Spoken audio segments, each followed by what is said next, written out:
Welcome to Common Knowledge, the show where I take a look at Magic the Gathering commons and tell you, are they any good in the Pauper format or not? We will start episode 97 with Fiery Fall. 5 in a red for an instant. Fiery Fall deals 5 damage to target creature. It also has basic land cycling for 1 in a red. You know, if it was just a little cheaper, one way or the other. Maybe this could be a maybe, but 6 mana to deal 5 damage, and that damage can only happen to a creature. Ugh, that's a little rough. And then the basic land cycling is cool,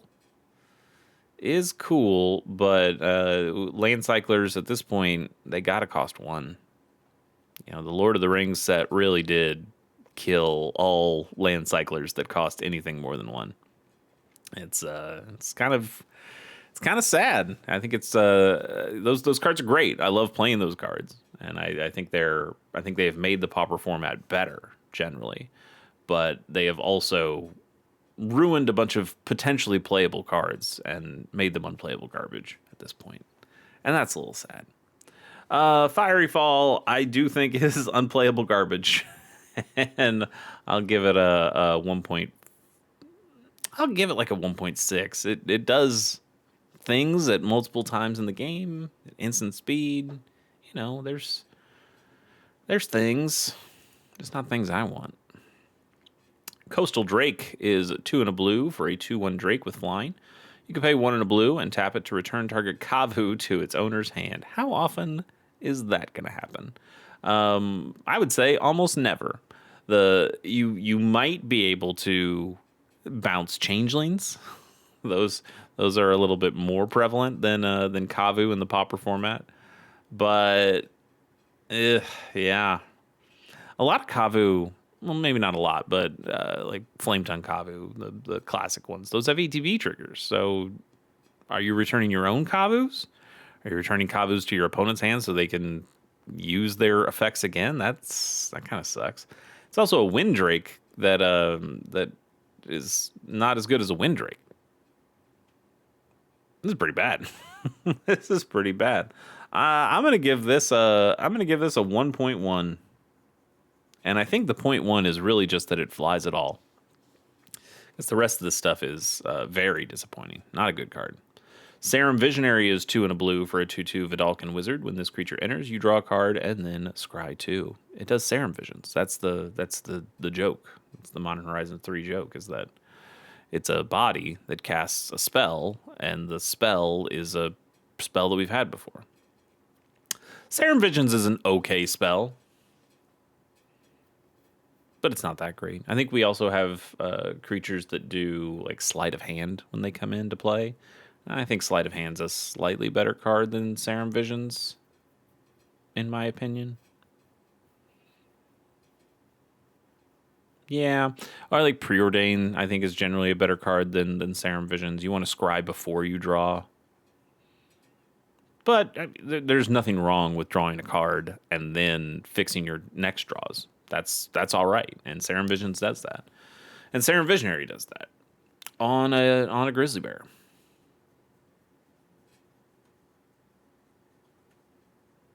What do you give it, though? What do you give it? I mean, it's blinkable, bounceable. You bounce it and keep playing it again. There's some reasons why this is okay. Let's go for. I'm gonna go for a 2.8. Kind of a respectable score, I would say. Glasses of Urza, what a classic. Glasses of Urza is a single mana for an artifact. You can tap it to look at target player's hand. You know what? Everywhere else they think this is an uncommon card, but Masters Edition 4 online, they said, no, you know what? That can be common. This is... On one hand, I think this card is so completely underrated. It's so... having the perfect information of being able to see your opponent's hand is great. You can play around counter spells. You can, know if they just have lands in their hand, and you can go ham on the board. You can see if they've got some big thing that you need to counter, and this is free, by the way, so you can hold up all your mana. The effect is free. I mean, not the card itself; it costs 1, but you can hold up your mana knowing that okay, they've got these cards. I know what to counter now. Those are all pretty cool things. I having that knowledge is a big deal, and it really changes the way you play a game of Magic. On the other hand, this is 1 mana to kind of do nothing. It's a card that goes in your deck that kind of does nothing, and it's a bit of a dud whenever you draw it. Especially in the late game when you're looking for something that's going to be impactful, that can help you push through damage and win the game. You draw this and you go, well, my opponent doesn't have a hand, or they only have 1 or 2 cards and I more or less know what they are. Then it becomes pretty bad. But I just like having the knowledge. You know what else? I think this is a cool commander card. I really do. I think this is a really cool commander card. Something you can play politics with of, hey, I'm going to look at somebody's hand and I'm going to tell the rest of the table exactly what's in their hand. What will you do for me to not choose you? Or if you have an opponent who does have counter spells, who you know is playing counter spells, you can either look at their hand and just inform the board, hey, they have counter spells, be careful. Or you could align with them, play a little politics, and go, I'll look at that guy's hand, and now you know exactly what you need to counter.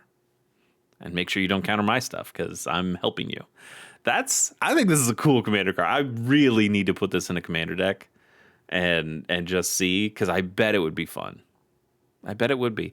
And there's also the potential that you could not lie exactly, but give incomplete information, where you only tell them some of the cards in somebody's hand. You're the one who looks at the hand. You don't reveal the hand.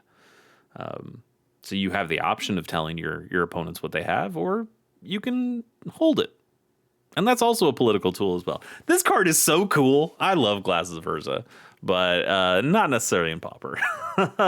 In Pauper, I'm gonna give it a 1.5, which is not a very good score.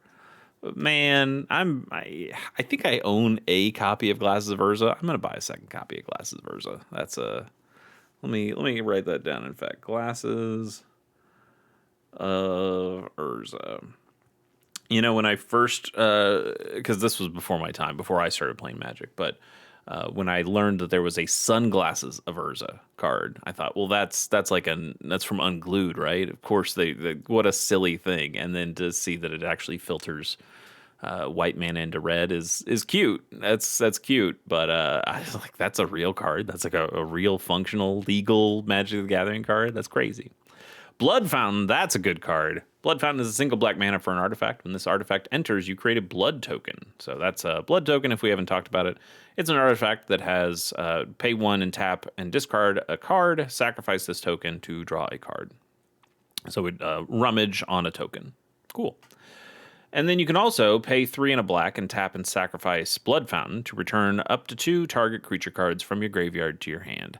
This is awesome. This goes in so many different decks that play black. I have this in at least one deck. Do I have it in... I might have it in a few decks. Because I've definitely have it in my Dimir Earthbending, my Indestructible Lands, playing a lot of artifacts, blinking a lot of stuff. This is not the best blink target, but you could blink it and get the extra blood tokens. Affinity style stuff. This is the awesome. If you play the Vault of Whispers and you play Blood Fountain on turn 1. Now you have 3 artifacts on the board. So next time you can play your Refurbished Familiar for a single black mana, which you already have because of the Vault of Whispers, and still have a mana open if you make another land drop. That's awesome. That's so good. That's such a good play. That's why it's also in my Orzhov Blade deck, because it can do the same lines as that. That's awesome. The blood token is a nice thing. Even if you're not playing Affinity, the blood token is still a nice way of getting some card selection or card filtering, rather, where you can just, sculpt the hand a little bit better. That's nice. This is able to bring creatures back from the graveyard, which can also be great. This can also be something real dirty you do with refurbished familiars. They've gone to the graveyard. Now you sacrifice this. You probably have enough artifacts on the board already that you can just play 2 refurbished familiars back to back on the next turn and do some dirty things like that. This is also really good in Leon and Squire decks that are able to bring this back from the graveyard. So you play this, you sacrifice it to bring creatures back. Maybe one of them is the Leon and Squire. And then you play the Leon and Squire and you bring this thing back from the graveyard. So you can loop those things and get an extra creature back and an extra blood token every time you do that loop. That's cool. That's just cool. Blood Fountain is a fantastic card, and I think we're only finding more and more use cases for it. Originally from Innistrad Crimson Vow, but it's gotten better. Man, the double feature one costs a whole $1.50. Yeah, $1.25. Man, great card. Really, really good card. I'm gonna give this in Pauper. I'm gonna give this an 8.4. 8.4 in Pauper. I really think it's that good. Goes in a lot of things. Displace is 2 and a blue for an instant. Exile up to 2 target creatures you control, then return those cards to the battlefield under their owner's control. Not too bad, but let me introduce you to Ghostly Flicker. Same mana cost, also instant. Exile 2 artifacts, creatures, and or lands you control, and return those to the battlefield under your control. It's just better. It's just better. It does more things. This is still good. If Ghostly Flicker wasn't a thing, I would say this is a pretty good card. Well, with Ghostly Flicker being a thing, I think really I don't even play 4 Ghostly Flickers in the deck that wants to flicker everything. So I really don't need copies 5 through 8 of Ghostly Flicker that are slightly worse. But this is a good card. It really is. It just won't see play because there's a slightly better one out there, and you'll just play the slightly better one. In a vacuum, though, or considering in a vacuum that this thing is good, I still want to give it a pretty good score in comparison to a lot of the other kind of shaft that we see here. But I'll give it a 3.9, I think. Solid card. Wild Growth, another classic. We got a couple staples today. That's pretty solid. Wild Growth is a single green mana for an enchantment aura that enchants a land. Whenever enchanted land is tapped for mana, its controller adds an additional green. This is pretty solid, man. I think this is the reason that Land of War Elves does not get played all that much in Pauper outside of Elf Bally kind of decks. Because enchantments are a little harder to take out than creatures are. And so you get a little bit more consistent ramp on this. I play this in my Bogles deck. It's a great way of ramping up in that deck, and it counts as an enchantment that matters for things like Ancestral Mask or Ethereal Armor. So it has a lot of good uses in that, but it's still just a solid ramp piece in a lot of decks that want to ramp. This is ramp on turn 1. That's awesome. There's not a whole lot of ramping on turn 1, and this is one of the few ways that you can do it. And that's great. This is a really good card. Really good card. I'm gonna give it what a really good card deserves. I think this is like just as good as Blood Fountain, if not even a little bit better. In terms of your best turn 1 plays that you can do in Pauper, Blood Fountain does help you with the affinity. This just gives you straight mana every turn. Your Arbor Elves can now untap the land that this thing's attached to, and it gives you even more mana in a single turn. This is busted. Just busted good. I'm gonna give this. I'm actually gonna give this slightly better than Blood Fountain. I'm gonna give this an 8.7. No, I'm gonna do better than that. I'm gonna give this a 9. Wild Growth is a 9. Wild Growth rules. It really does. So many decks can use this very effectively. And It's the best and sometimes only turn 1 ramp you got available to you. Damn. Good card. Scurrilous Sentry is 3 and a black for a 2/3 human knight rogue with menace. And when this creature enters or attacks, it connives. Conniving is drawing a card, then discarding card. If you discarded a non-land card, you put a +1/+1 counter on this creature. I think this guy's pretty good. I remember the first time I saw him, I went, "Oh, this is solid," because I was buying Modern Horizons 3 packs, and you're going through them, and I just thought this guy was a solid dude. 4 mana for a 2/3 feels like a lot, but it's not. It's not a 2/3 exactly, because you get to connive when this thing enters. So in some ways, this is a 4 mana 3/4. And then it attacks next turn, and it's a 4 mana 4/5. Now it's getting pretty good. You get to keep doing that turn over turn, and it has menace, so I think this is a great card.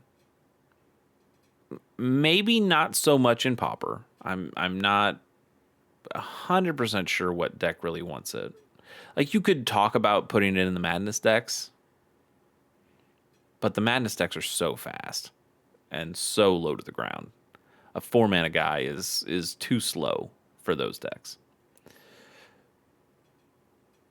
You could talk about it in Dredge, maybe. Okay, it's a way of filtering cards through. You can throw your big guys in the graveyard to bring them back out.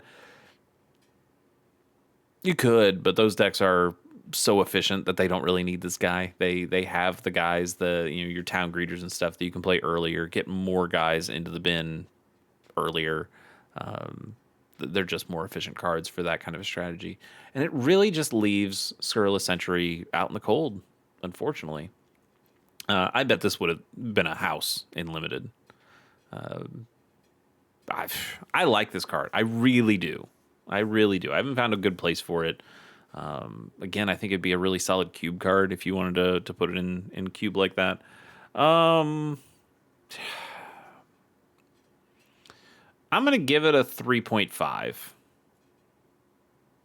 which I think is a pretty good score. Yeah. I wish I could give it higher. Colorful Faye Sparrow. Let's go with that.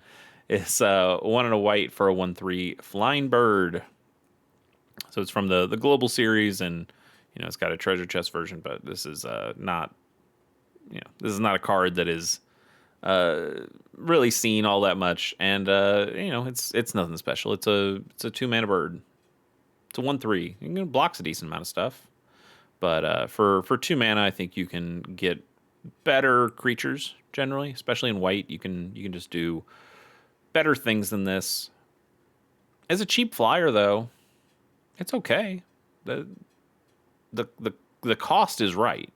I just needed to do a little bit more. Let's give it a 2.5. No, that's too high. Let's give it a 2.3, which isn't that different, but it makes me feel a little better.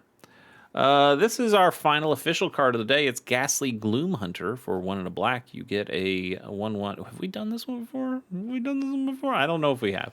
1 and a black for a 1/1 zombie bat. It's got kicker for 3 and a black, so you can pay an additional 3 and a black as you cast this spell. But it's a 1/1 flying lifelink, and if this creature was kicked, it enters with 2 +1/+1 counters on it. I don't think that's too bad.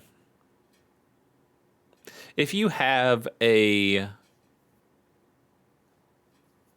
trying to think about like a Gates kind of deck.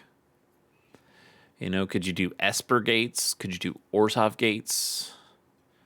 Dimir Gates? This gets you a decent amount of value. It's the closest thing we have to a Deep Cavern Bat in Pauper. But it's missing the thing that that makes Deep Cavern Bat really good, which is taking the opponent's card. You know how much I like modularity here.